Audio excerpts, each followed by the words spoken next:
grâce à mon aide. Seigneur, viens à mon secours. Gloire au Père, au Fils, au Saint-Esprit, maintenant et toujours. Dans les siècles des siècles. Amen. Alléluia. Roi du ciel, consolateur, Ainsi le Créateur, toi qui es partout présent, toi qui emplis tout, trésor de grâce et donateur de vie, viens élève en nous, purifie-nous de toute souillure.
Psaume 118, strophe 12. Oh, toujours ta parole, Seigneur, tu l'as plantée dans les cieux éternellement.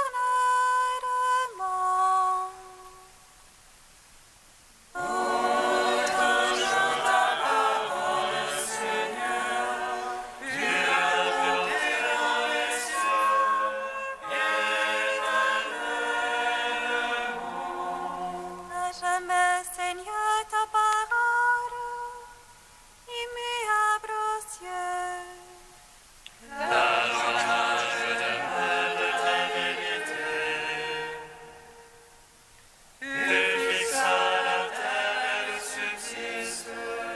À tes jugements, tout subsiste à ce jour, car toute chose est assurante.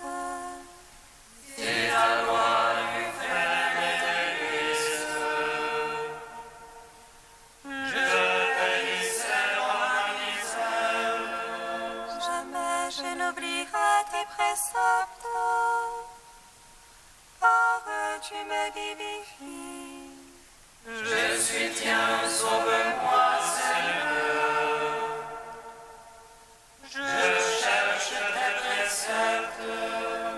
les impies me gâtent pour ma perte. Je comprends ton témoignage.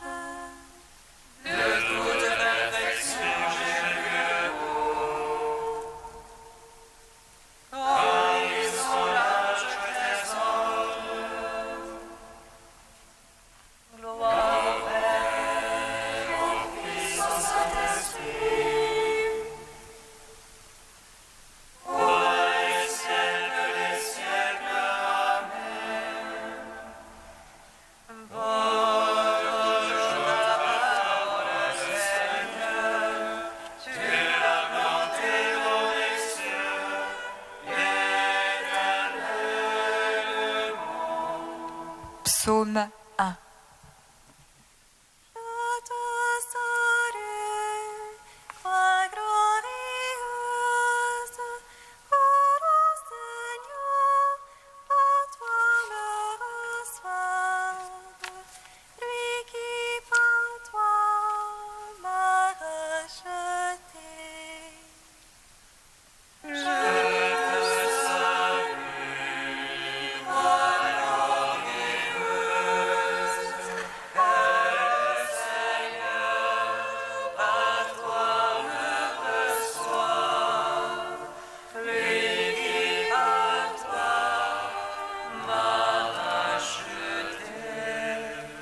Heureux il homme celui-là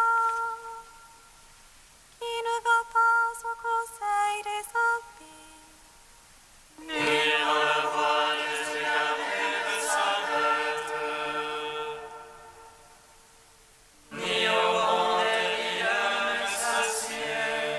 passe plein dans la loi du Seigneur, me murmure sa loi jour et nuit.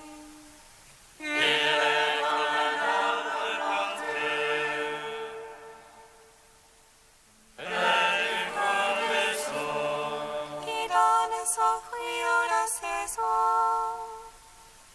et jamais son feuillage ne sèche. Non,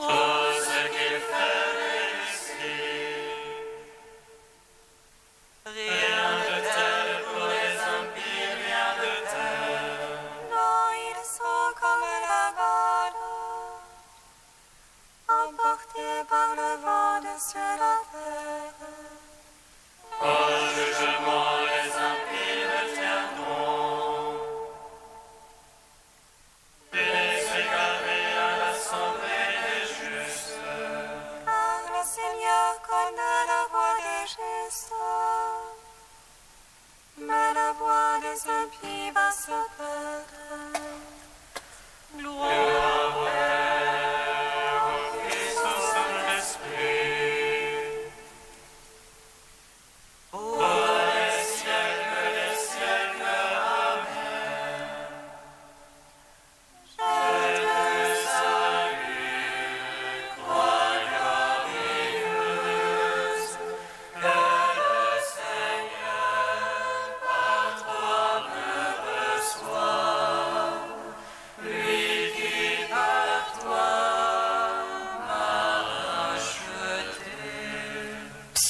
2.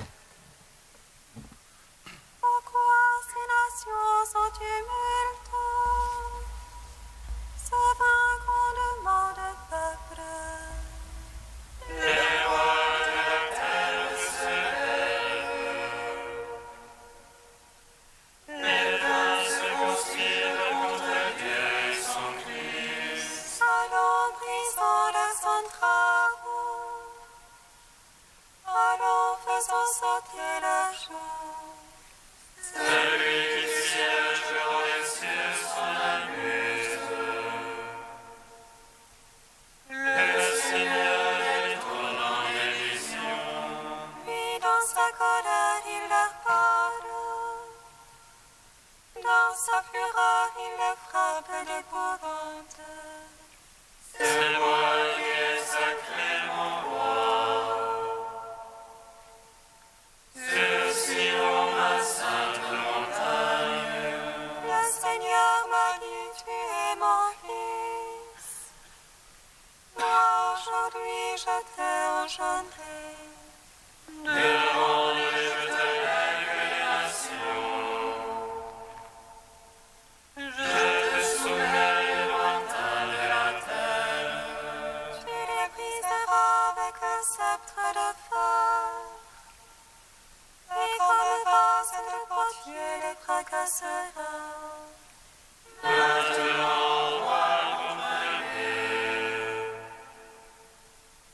Instruisez-vous, juges de la terre. Servez le Seigneur avec crainte. Rendez-lui votre hommage en tremblant. Si l'entrée ton colère vous pénétrez, la cour confesse sa colère. Servez le Seigneur avec crainte.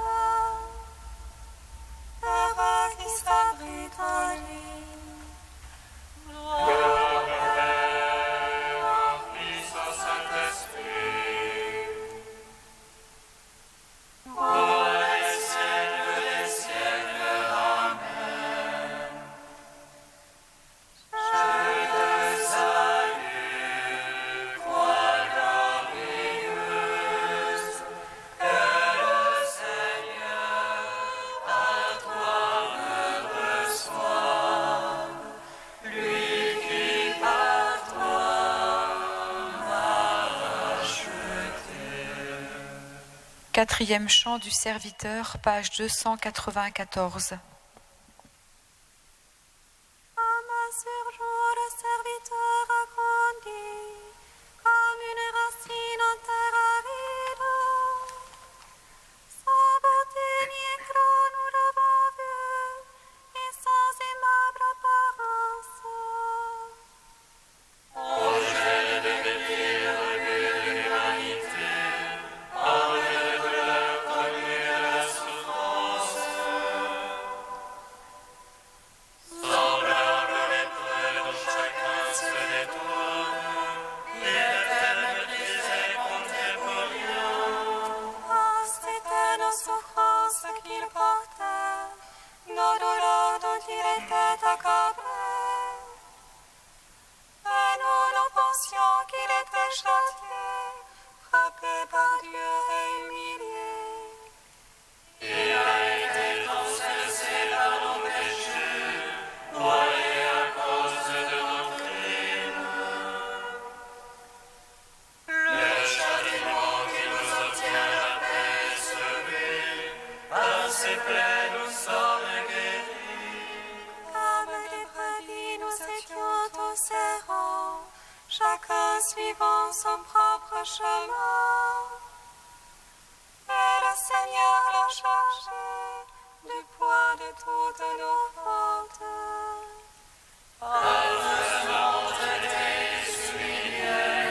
Il nous répare la bouche.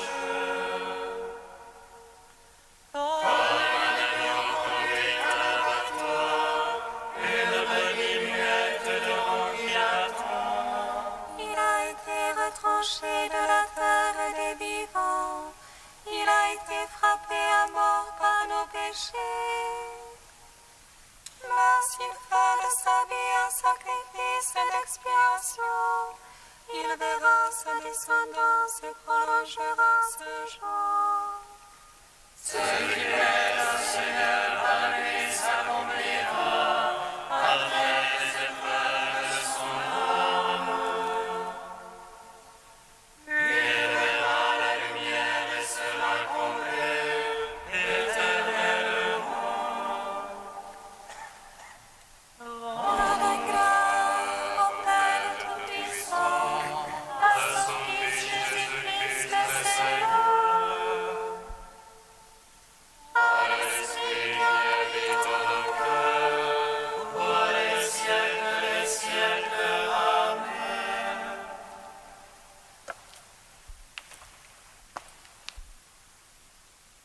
De Bernard Ray, La discrétion de Dieu. Les chrétiens n'ont pas toujours conscience de la portée extraordinaire de la résurrection du Christ. Pour beaucoup d'entre eux, cet événement concerne uniquement la personne de Jésus, sorti du tombeau peu de temps après sa crucifixion et se faisant reconnaître par ses disciples. En réalité, Pâques se trouve non seulement au cœur de la foi chrétienne, mais à son origine. Si le Christ n'est pas ressuscité, affirme saint Paul, notre prédication est vide, et vide aussi notre foi. La résurrection du Christ est en effet l'événement du salut par excellence. Avec la glorification du Christ est donc arrivé le jour du Seigneur, promis dès le Premier Testament. C'est pourquoi le ressuscité est appelé premier-né d'entre les morts. Son corps glorifié, bien que de façon cachée pour nous, contient en germe la création nouvelle annoncée par les prophètes.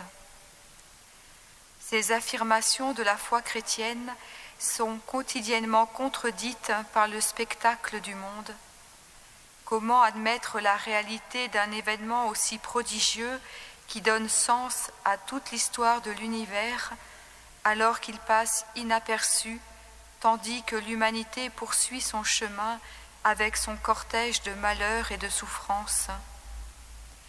Puisque la fin du monde se trouve inaugurée dans le Christ ressuscité, pourquoi faut-il encore en attendre la glorieuse échéance ? Les premières communautés chrétiennes vivaient intensément, et bien plus que nous, l'attente de la manifestation dernière du Christ et la prolongation de cette attente. Cette attente fut un creuset pour la foi de ces premières générations chrétiennes. Elles y ont découvert la signification du temps qui leur était offert et de la mission dont elles étaient investies, car, en définitive, si la résurrection de Jésus avait coïncidé avec la fin du monde, il n'y aurait eu aucune mission.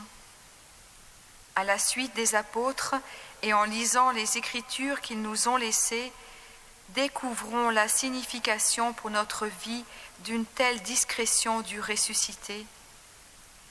Le fruit de la Pâque du Christ, c'est le don de l'Esprit qui ouvre le temps de l'Église, suscite des témoins, leur donne de vivre du Christ et de le célébrer en attendant sa venue dans la gloire.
La croix au Christ est notre lumière.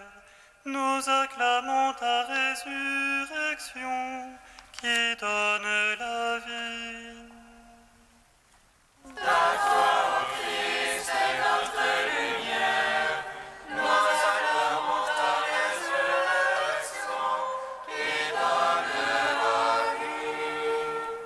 Jésus-Christ s'est abaissé lui-même en devenant obéissant jusqu'à mourir et à mourir sur une croix. La croix au Christ est notre lumière. Nous acclamons ta résurrection qui donne la vie.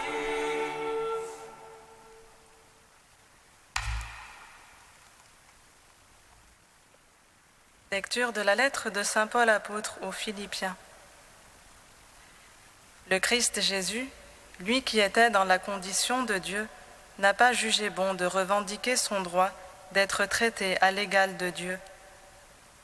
Mais au contraire, il se dépouilla lui-même en prenant la condition de serviteur. Devenu semblable aux hommes et reconnu comme un homme à son comportement, il s'est abaissé lui-même en devenant obéissant jusqu'à mourir et à mourir sur une croix. C'est pourquoi Dieu l'a élevé au-dessus de tout et lui a conféré le nom qui surpasse tous les noms, afin qu'au nom de Jésus, aux cieux, sur terre et dans l'abîme, tout être vivant tombe à genoux et que toute langue proclame « Jésus-Christ est le Seigneur » pour la gloire de Dieu le Père. Gloire et louange à toi, ô Dieu vivant.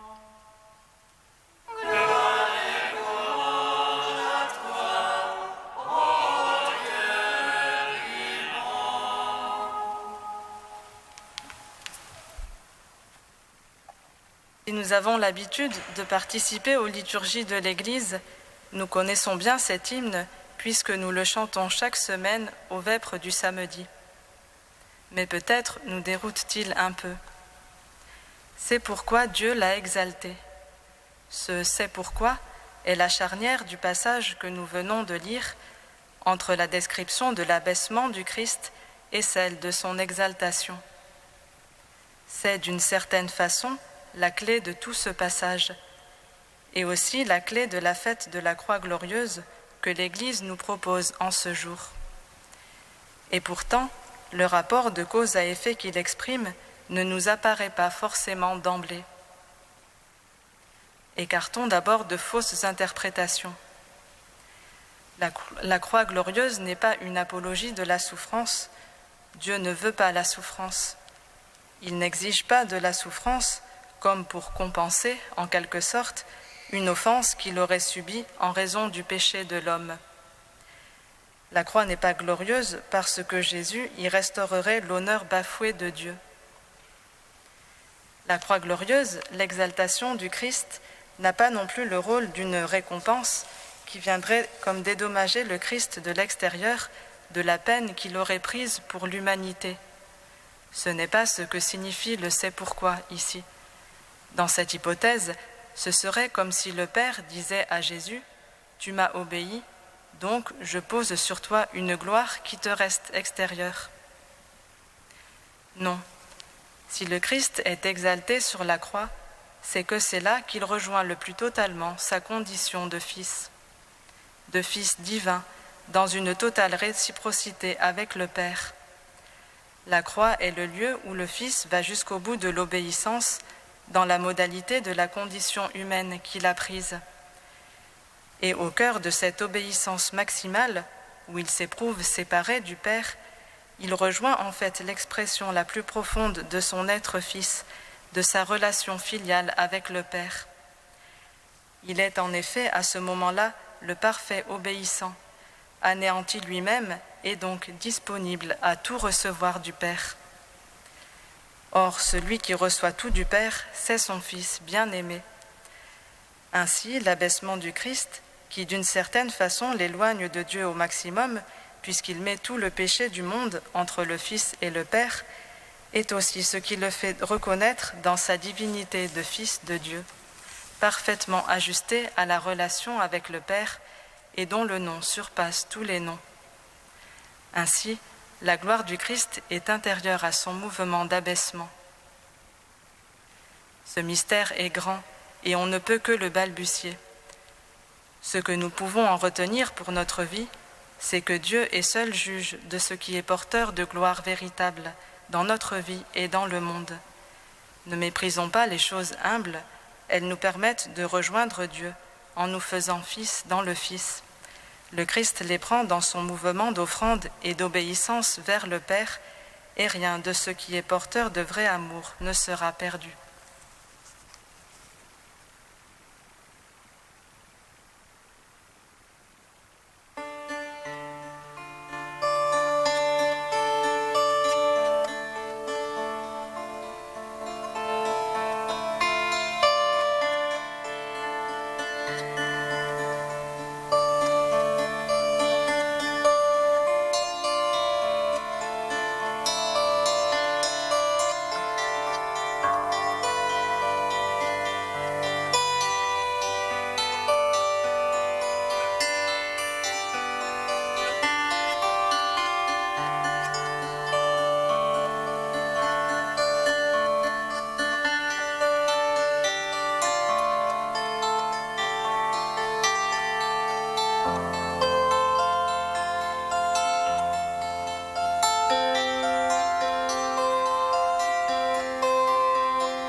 Gloire à toi, Christ Sauveur, toi qui brises les portes des enfers.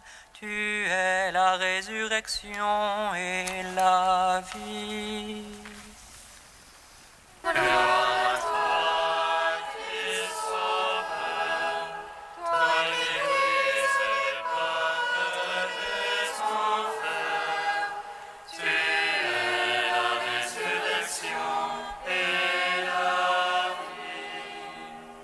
Par ta croix de vrai pasteur où l'enfer est désarmé, Seigneur Jésus, nous te bénissons. Console les peuples de la nuit et du brouillard que la haine a exilés.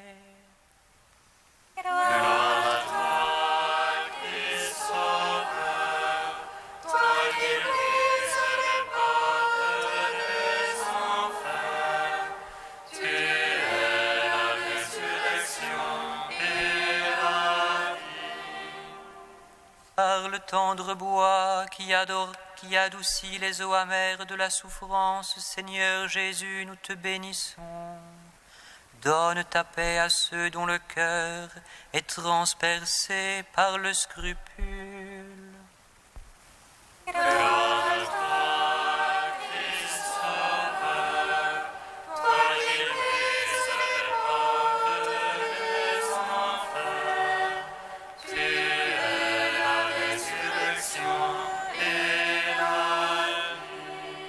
Par le bois qui a chanté le chant des noces, Seigneur Jésus, nous te bénissons.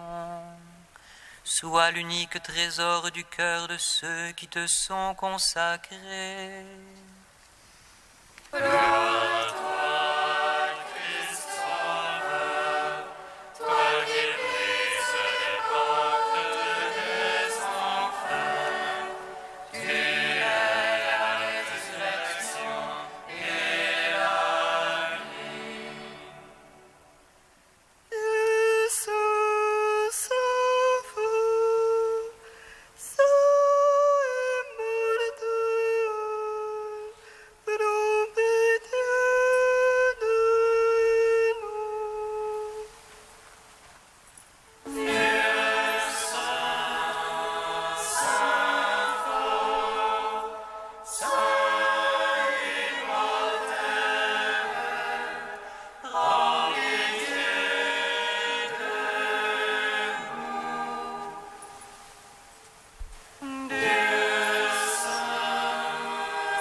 Comme nous l'avons appris du Sauveur et selon son commandement, nous osons dire:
Prions le Seigneur notre Dieu.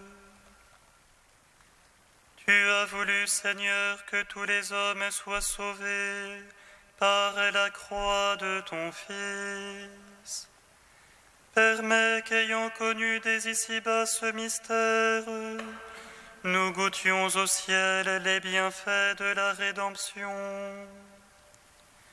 Par Jésus-Christ, ton Fils, notre Seigneur et notre Dieu, qui règne avec toi et le Saint-Esprit, maintenant et pour les siècles des siècles. Amen.